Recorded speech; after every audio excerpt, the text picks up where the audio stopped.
এখন ঘড়িতে বাজে 6:59। তো এই যে সোনার জন্য এখন খাবার বানিয়ে নিচ্ছি।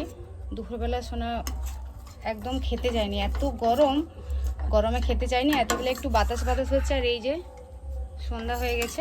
তো সোনা রাতের খাবারটা বানিয়ে নিয়েছি, একটু বেশি করেই আজকে হয়ে গেছে, কিন্তু পুরোটা সোনাকে দেবো না। সোনা যতটা খাবে বাকিটা আমি খেয়ে নেব। এই যে বাটি রেডি করে নিয়েছি, আর জলে বসাবো। এবার খাবারটা নামিয়ে নিই। কি বাবা?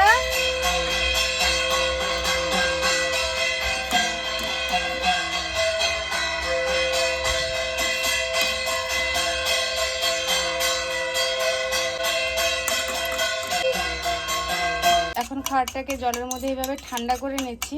আর সোনা হচ্ছে ঘুমাবে, যদি দেরি হয়ে যায় তখন আরও খাবে না। দুপুরবেলা তো গরমের জন্য ঘুমাতে পারেনি, সেই জন্য রাতের খাবারটা তাড়াতাড়ি করে খাইয়ে দিচ্ছি।